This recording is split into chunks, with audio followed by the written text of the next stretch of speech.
السلام عليكم ورحمة الله تعالى وبركاته. مرحبا بكم متتبعين الكرام في فيديو جديد إن شاء الله. نتمنى يلقاكم بخير وعلى خير وبصحة جيدة إن شاء الله. إن شاء الله نقترح إن شاء الله عليكم اليوم واحد السمكة اللي غادي نوجدوها إن شاء الله بواحد الطعم اللي هو مغاير للطعم اللي مولفين تنوجدوا به الحوت ديالنا وتنطيبوا به الحوت.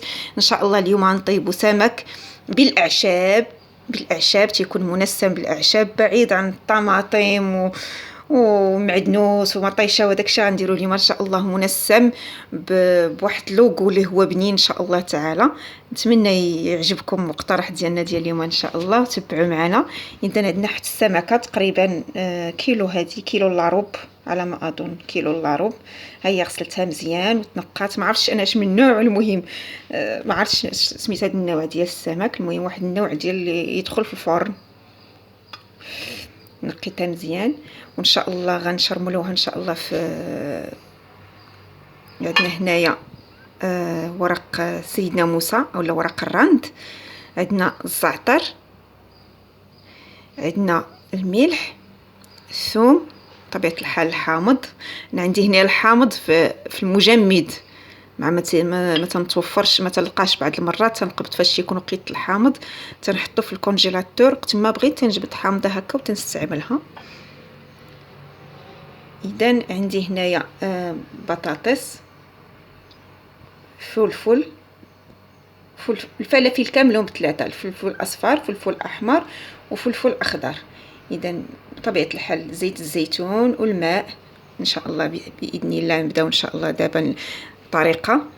اذا انا غناخذ المول فاش غنخدم كل شيء. بسم الله بسم الله على بركه الله. نحط السمكه ديالي هنايا،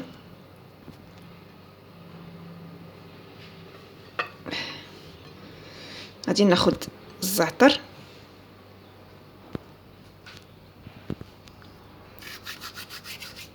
وغنحك عليها الزعتر. عندنا كميه وافره ديال الزعتر، هذا الزعتر ديال الجبل، الزعتر بلدي. سبحان الله العظيم، الزعتر تلقاو مختلف من منطقه لمنطقه. هذا شحال من واحد تيقول لي راه زعتره، لا، ولكن الزعتر لا، هذا زعتر. المناطق ديال ازيلال بني ملال، انواع ديال الزعتر موجوده كثيره. اذا حنا ندير هنايا كميه وافره من الزعتر.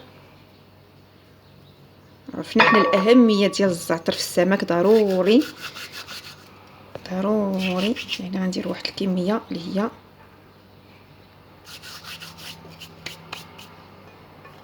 وافره من الزعتر. غنسموه كله بالاعشاب.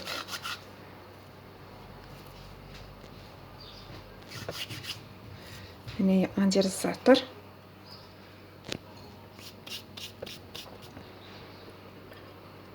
غادي ناخذ هنايا الثوم، عرفنا ضروري من الثوم،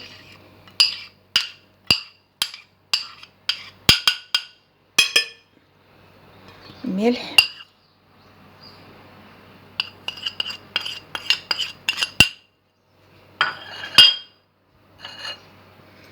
وهاد الحامضه انا غادي نعصر منها ان شاء الله.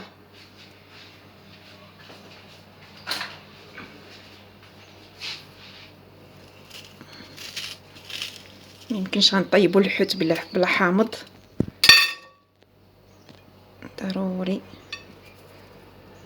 باقي جامده ولكن غنعصر.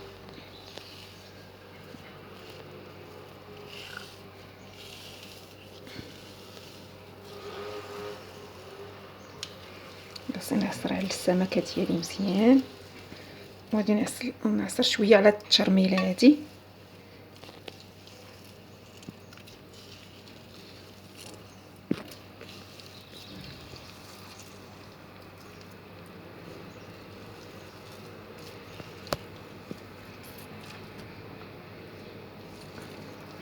يعني اليوم الحوت ديال اليوم غيكون بواحد الطعم اخر وواحد المذاق، ما فيش كثرة التوابل.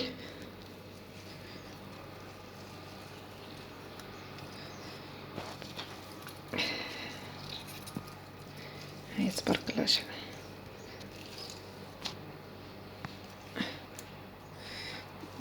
عصرتها مزيان. هنايا ناخذ هاد نصف كاس ديال الماء. بسم الله بسم الله.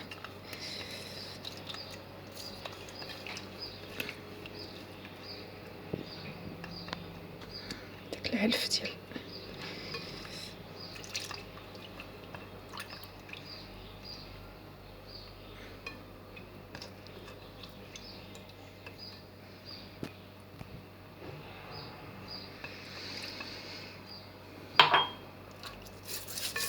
السمكه.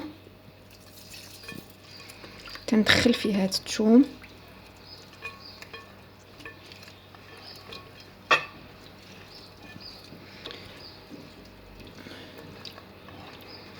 مزيان، وداك الزعتر غندخلوه مزيان مزيان.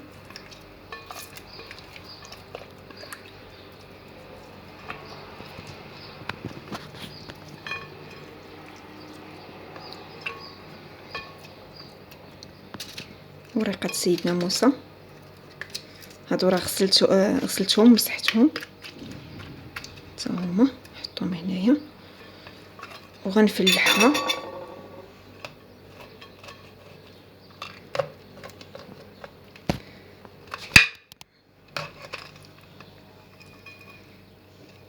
من كلتا الجهتين باش يدخل فيها مزيان دوك الاعشاب، يدخلوا فيها مزيان.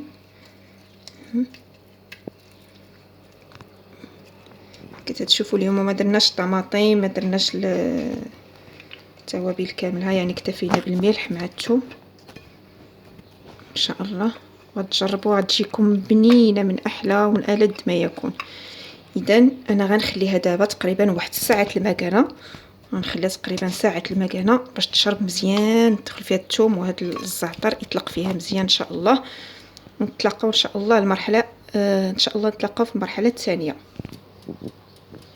اذا اخواتي الكريمات اخواني الكرام، رجعنا لكم ان شاء الله من بعد ما مرت ساعه المكانه. من الاحسن اللي بغى يبيتها كاع يبيتها وفي الثلاجه مزيان، اللي بغى يخليها واحد الساعه حتى ساعتين حتى 3 ساعات مزيان باش ما بقات مرقده، باش ما تشرب دوك الاعشاب، باش ما تيدخل فيها مزيان. سبحان الله العظيم تجي بنينه من الألذ ما يكون. اذا اللي غنرافقها بشويه ديال الخضر، انا عندي هنايا البطاطس، غادي نحط هاد البطاطس هنايا.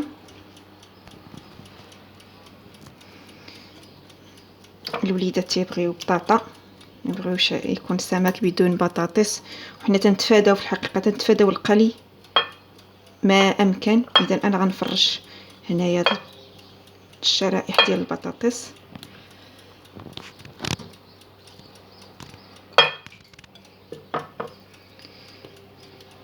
ممكن لا بغينا نشويوها مثلا، الا كاين عندنا انواع ديال السمك وبغينا نشويها تنفتحوها غير هي تتفتح مزيان وتدار لها هاد الاعشاب كامله. ممكن نديروا لها مثلا الحار، نزيدوا الحار، ممكن اللي بغى يزيد يضيف التحميره او الفلفل الاحمر مزيان، علاش لا. هنا ثاني غنفرش لها هاد البطاطس كاملها.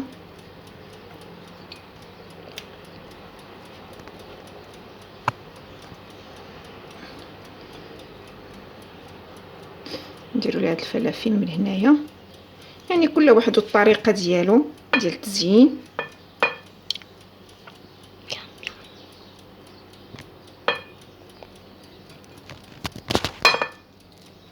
هاد الفلفله الحمراء غتطلق اللون ديالها.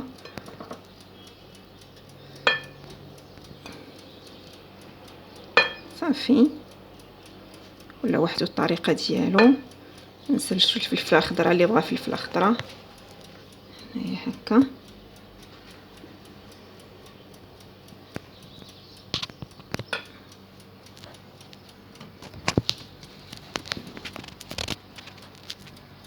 بهذا الشكل هذا. تنزيدوا داك شويه ديال الماء اللي بقى من الجوانب باش طيب ديك البطاطا. اما السمك حنا تنعرفوا بان السمك تيطلق الماء، من طبيعه الحال كميه وافره من زيت الزيتون.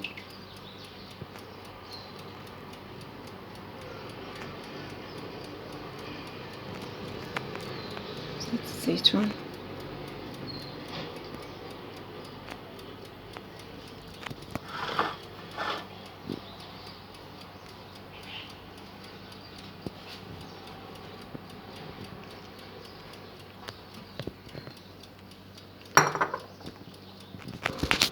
هنايا غنضيفو اضافه ديال الزعتر، نعاودو تاني نديرو شويه الزعتر من الفوق.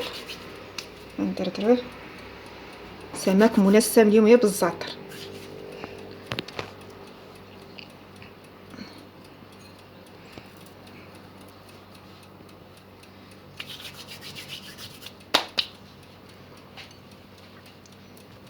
الطريقه مزيان الناس اللي تيعانيو مثلا عندهم مشكل ديال المعده ما تيبغيوش الحموضه، هذا تيجي مزيان.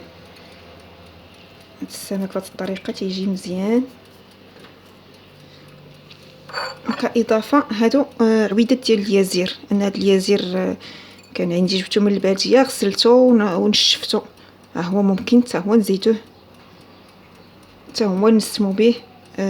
نسمو به مثلا السمك ديالنا حتى هو تيجي من ألذ ما يكون، خاصه الا كان خضر نستعملوه ان شاء الله. ان شاء الله الا كان خضر يجي رائع باذن الله. اذا هاد العويدات ديال اليازير حتى هما تنحطوهم هنايا في الجوانب، تيطلقوا هذيك النسمه ديالهم. عرفنا اليازير تيجي في الطبخ خاصه الا كان اخضر تيجي من ألذ ما يكون. صافي ان شاء الله. وندخلوه على الفرن دابا. ندخلوه الفرن، نشعلوا عليه من التحت على درجه نار هادئه بحول الله، ونخليوه تقريبا شي الحوت ما تاخذش بزاف الوقت، على نار هادئه مده واحد 20 دقيقه ان شاء الله. ونتلاقاو نشوفوا الطبق النهائي. اذا اخواني اخواتي، رجعنا لكم بعد ما طاب الحوت ديالنا. ها هو كي جا الشكل النهائي ديالو، جات تبارك الله شتي محمره، ما كاينش داك اللون ديال الاصفر ولا اللون الاحمر اللي اعتدنا تيكون في المرق. اذا هذه سمكه مشويه في الفرن بشويه ديال البطاطس، ممكن تشويها بوحدها بدون الخضر، انا زينتها شويه الخضر. اذا جات من اروع ما يكون، جات لذيذه جدا سبحان الله العظيم. لوغو ديالها مختلف.